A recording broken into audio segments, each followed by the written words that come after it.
Pro1, kanal informasi dan inspirasi.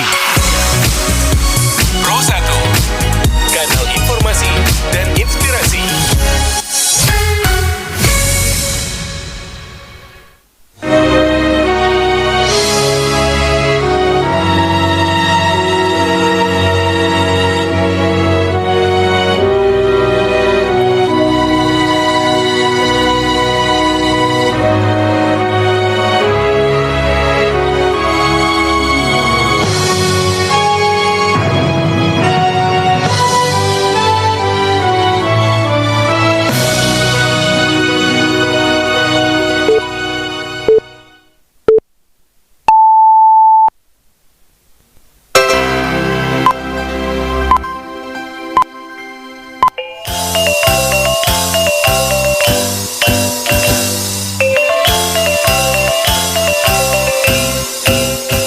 Pukul 3 balik waktu Indonesia Barat.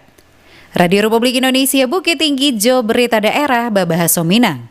Sabtu 23 Mei 2026.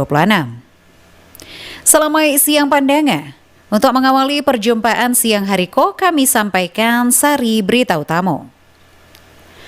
Perbaikan ruas jalan berlubang di sejumlah titik tengah diupayakan pemerintah Kabupaten Agam. 1 abad gempa 1962, Padang Panjang Pakuai kasiapsiagaan Sarato budaya sadar bencana. Buletin berita Minangko dibacakan Mutia Utami. Perbaikan ruas jalan berlubang di sejumlah titik tengah diupayakan pemerintah Kabupaten Agam melalui dukungan bantuan teknis dari pemerintah Provinsi Sumatera Barat. Berikut laporan Alwan Ahmad Fauzan. Dinas Pekerjaan Umum Jo Tata Ruang Kabupaten Agam ala berkoordinasi dengan Dinas Bina Marga Cipta Karya Jo Tata Ruang Provinsi Sumatera Barat untuk menyikapi kemantapan ruas jalan Manggopo Padang Lua dengan perbaikan kerusakan jalan. Hal itu disampaikan Kapalo Dinas Pekerjaan Umum Jo Tata Ruang Kabupaten Agam Ofrizon Kapado RRI mengatakan bahwa kini itu perbaikan jalan rusak ruas Manggopo Padang Lua segmen Simpang Malala Padang Lua tengah diupayakan pemerintah Provinsi Sumatera Barat Jo pemerintah Kabupaten Agam. Pada siang ini kita meninjau ruas jalan Padang Lua Manggopo yang berlokasi di Balai Selasa, Kabupaten Agam. Memang Bapak Bupati kita sudah memerintahkan kepada saya selaku Kepala Dinas Pekerjaan Umum dan Tata Ruang untuk selalu berkoordinasi dengan Dinas BMCKTR Provinsi atau UPTD jalan yang berlokasi di kantor di Bukit Tinggi. Insya Allah hasil koordinasi kita dengan Pak Febi, insya Allah akan segera gorong-gorong jalan yang rusak ini akan segera kita tangani.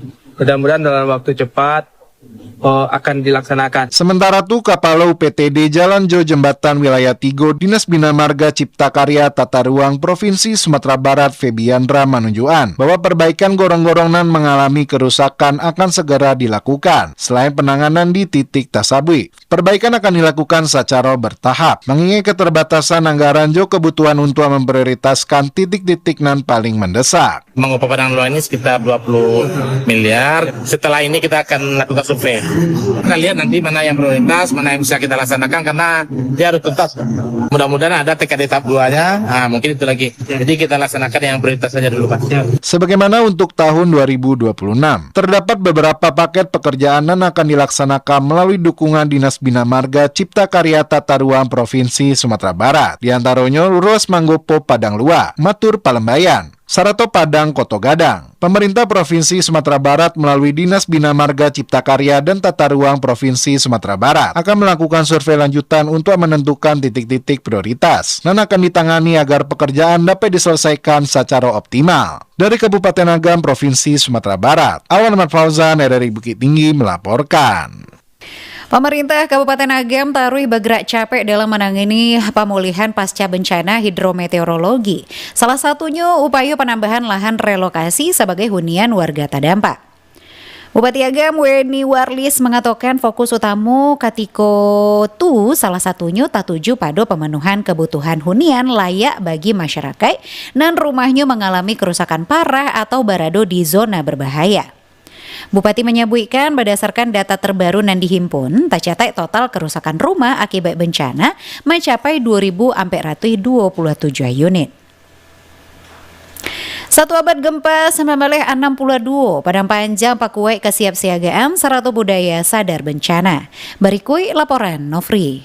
Momentum satu abad Gampo Padang Panjang 28 Juni 1926 menjadi refleksi bersama untuk memperkuat kesiapsiagaan serta budaya sadar bencana di tengah masyarakat. Halko mengemuka dalam fokus grup discussion FGD yang digelar perkumpulan jurnalis keterbukaan informasi publik atau PJIKP baru-baru ko. Kegiatan tersebut menghadirkan pelaksana tugas Kepala BPBD Kesbangpol Dian Eka Purnama. Sebagai narasumber, Saratu diikuti berbagai elemen masyarakat, mulai dari KNPI, Karang Taruna, Kelompok Siaga Bencana, dari 6 balai kelurahan, PMI, SAR, Relawan Kebencanaan, hingga insan pers. Dian Eka Purnama menyampaikan, potensi bencana di Kota Padang Panjang dapat terjadi kapan saja, sehingga membutuhkan kesadaran serta kesiapsiagaan bersama. Menurutnya, mitigasi bencana tidak boleh dianggap sepele, karena keselamatan masyarakat menjadi prioritas utama. Dirinya juga menjelaskan, pemerintah kota telah menyelesaikan kajian risiko bencana atau KRB, serta saat ko tengah menuntaskan rencana penanggulangan bencana atau RPB, dan rencana kontingensi sebagai bagian dari penguatan sistem penanggulangan bencana daerah. Disebutkannya, terdapat 6 potensi bencana yang mengancam Padang Panjang, yakni gempa bumi, banjir bandang, tanah longsor, bencana gunung api, serta cuaca ekstrim. Karena itu, penanganan bencana tidak dapat dilakukan pemerintah secara sendiri, melainkan membutuhkan dukungan seluruh elemen masyarakat. Tragedi Gampo 1926 bukan untuk diperingati secara seremonial, melainkan sebagai pengingat bahwa Padang Panjang merupakan wilayah rawan bencana karena dilintasi patahan Semangko, segmen Siano, dan Singkara. Terima kasih kami ucapkan kepada pengurus PJKIP Kota Padang Panjang yang telah melaksanakan FGD pada hari ini. FGD ini dilaksanakan dalam rangka kesiapsiagaan masyarakat Kota Padang Panjang dalam menghadapi bencana. Kami dari pemerintah Kota Padang Panjang, khususnya BPBD Kota Padang Panjang, mengucapkan terima kasih sebesar-besarnya karena telah melaksanakan FGD yang semoga FGD ini bermanfaat bagi masyarakat Kota Padang. Menurut Dian Eka Purnama, momentum satu abad Gampo harus menjadi refleksi besar untuk melihat sejauh mana kesiapan masyarakat dalam menghadapi potensi bencana di masa mendatang. Melalui FGD tersebut, dirinya berharap tumbuh budaya siaga bencana sekaligus meningkatnya pemahaman masyarakat terhadap mitigasi dan langkah penyelamatan diri ketika bencana terjadi. Nofri melaporkan. Pemerintah Kota Pariaman mengupayakan peningkatan tipe RSUD Dr. Sadikin dari DKC sebagai langkah meningkatkan pelayanan kepada masyarakat serta memperkuat mitigasi bencana tsunami di daerah itu. Wali Kota Pariaman Yota Balat mengatakan RSUD Dr. Sadikin merupakan satu-satunya rumah sakit di Kota Pariaman dan berada di zona aman bencana tsunami. Ditambahkan kini tipe rumah sakit itu masih D sehingga masih memiliki banyak keterbatasan sarana prasarana. Padahal fasilitas kesehatan itu posisinya relatif strategis baik dari rujukan bagi warga setempat maupun sebagai penyangga bagi warga dari kabupaten tetangga. UNICEF soroti rendahnya capaian imunisasi sumber di Bukit Tinggi. Berikut laporan Joni Marbeta. Pertemuan penguatan imunisasi rutin dan zero dose di Kota Bukit Tinggi tahun 2026 secara resmi dibuka. UNICEF menyoroti rendahnya capaian imunisasi di Sumatera Barat dan juga Kota Bukit Tinggi. Hingga Mei 2026 berdasarkan data UNICEF, capaian imunisasi di Sumatera Barat baru mencapai 10,91%, jauh di bawah target 35% di bulan April 2026. Disampaikan Koordinator Imunisasi Zero Dose UNICEF Perwakilan Sumbar Riau Hermansyah SKM MKM 22 Mei 2026, kegiatan koordinasi penguatan imunisasi Zero Dose di Aduan Dinas Kesehatan Kota DKK Bukit Tinggi bertempat di Hotel Grand Bunda Bukit Tinggi. Hermansyah mengatakan bahwa peningkatan capaian imunisasi memerlukan keterlibatan seluruh lintas sektoral dan dukungan kepala daerah bersangkutan guna memperkuat herd immunity kekebalan tubuh di tengah masyarakat. Menurutnya, monitoring program imunisasi tidak hanya menjadi tanggung jawab tenaga kesehatan dan juga kepala puskesmas Kapus, namun juga seluruh unsur terkait dalam mengatasi penolakan imunisasi di masyarakat yang terjadi selama COVID. UNICEF bersama Mitra Pembangunan Lanji Ermansyah juga akan memberikan dukungan peningkatan capaian imunisasi termasuk dalam bidang advokasi hukum. Kalau secara kebutuhan memang akan lebih kuat kalau imunisasinya bisa berjalan bersama dengan lintas sektor, Pak. Bukan hanya untuk petugas kesehatan. Sudah banyak juga yang memperlihatkan bahwa dengan keaktifan lintas sektor itu sangat berdampak baik terhadap peningkatan cakupan ya, Pak. Nah, kalau ada monitoring evaluasi secara rutin yang kalau bisa dipimpin sama pimpinan daerah itu juga dampaknya sangat luar biasa ke programnya. Artinya yang dimonitoring itu bukan lagi ke kapusnya, bukan lagi ke petugas imunisasinya, tapi ke lintas sektor tadi. Apa yang mereka sudah lakukan, apa yang menjadi solusinya kalau ada permasalahan masih tinggi penolakan di situ, itu yang dilakukan. Seperti yang saya sampaikan tadi, semua sudah ada regulasinya, apa yang hukum untuk memberikan perlindungan kepada nakes-nakes yang melakukan kegiatan imunisasi. Support melalui advokasi, sebenarnya bukan hanya UNICEF, tergantung mitra pembangunan apa yang ada di situ, pasti akan support advokasi pimpinan daerahnya yang bermuara pada adanya kebijakan, hal yang baik untuk tenaga yang akan melaksanakan kegiatan imunisasi ke program. Sementara itu, Kepala Bidang Pencegahan dan Pengendalian Penyakit P2P Dinas Kesehatan Kota DKK Bukit Tinggi Dr. Gigi Melinda Irianti Putri MKM menyebutkan bahwa kegiatan itu menjadi bagian penguatan koordinasi pencegahan penyakit melalui imunisasi. Dirinya juga menekankan pentingnya penginputan data imunisasi secara maksimal agar capaian di lapangan dapat terlaporkan secara baik. Meningkatkan capaian kita juga kita tingkatkan inputan data kita. Kita sudah mengerjakan, kita sudah lakukan, tetapi belum tercatat secara maksimal. Tulis apa yang kamu kerjakan apa yang kamu tulis. Kami sangat paham. Di imunisasi ini aplikasinya sangat banyak. Kegiatan lanjutan nanti dijadwalkan tu berlangsung pada hari Sabtu 23 Mei 2026 melibatkan kader Puskesmas Kota Bukit Tinggi. Juni Marbeta mengabar untuk Berita Minang pada siang hari ko. Wakil Wali Kota Padang Maigus Nasir menyorot masih adunyu anak indak sekolah ATS ketika melakukan inspeksi mendadak ke Kantua Kelurahan Sungai Sapiah, Kecamatan Kuranji. Maigus Nasir menegaskan persoalan penuntasan anak putus sekolah menjadi prioritas jo perhatian serius pemerintah Kota Padang dan harus segera diselesaikan secara bersama jo seluruh pihak.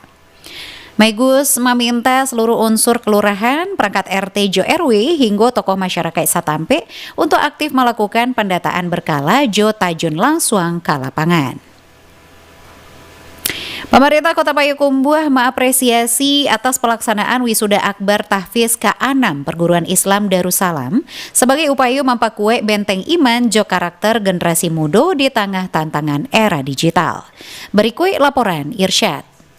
Sebanyak 102 santri telah mengikuti wisuda akbar tahfiz Al-Quran ke-4 Perguruan Islam Darussalam di Kelurahan Teratak, Parangkampong, Kota Payakumbuh. Dari total seluruh peserta nan wisuda itu, tercatat ada 14 santri yang berhasil menuntaskan hafalan mereka hingga 30 juz. Wakil Wali Kota Payakumbuh, Elza Daswarman, yang menghadiri kegiatan itu menyampaikan bahwa peningkatan iman jo takwa bagi anak-anak sangat krusial di era perkembangan digital dan serba capek demi membentengi diri mereka. Dirinya jo menegaskan komitmen Wali Kota Payakumbuh Zulmaita bersama dirinya jo jajaran Pemko Payakumbuh untuk tarikh mendukung program-program tahfiz di wilayah itu. Lebih lanjut, Elza Daswarman bagian apresiasi nan tinggi terhadap penyelenggaraan wisuda tahfiz karena dinilai berperan penting dalam membantu generasi Qurani sekaligus memperkuat pendidikan Islam. Menurutnya, pendidikan agama merupakan fondasi utama dan dibutuhkan generasi muda untuk menghadapi tantangan perkembangan zaman judarehnya arus informasi digital. Dirinya juga menyampaikan harapan agar Minangkabau dapat menjadi pusat pendidikan Islam di mana pemerintah daerah siap agen dukungan untuk mewujudkan cita-cita itu.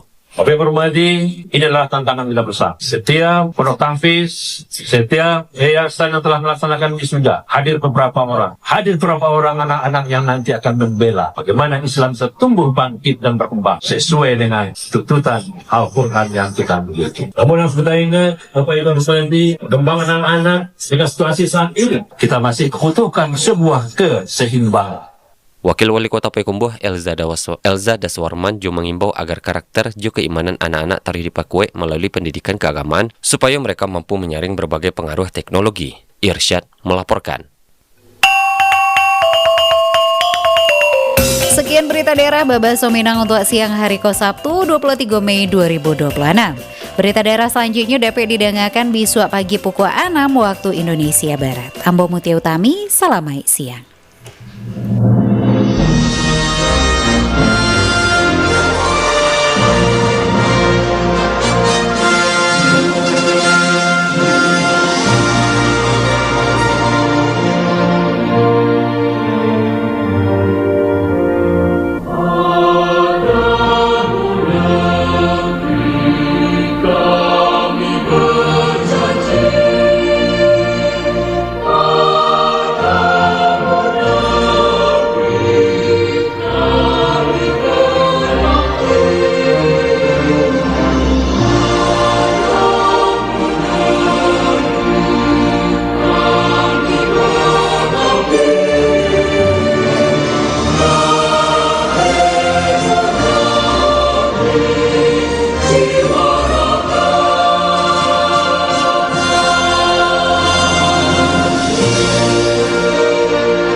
Pro 1, kanal informasi dan inspirasi.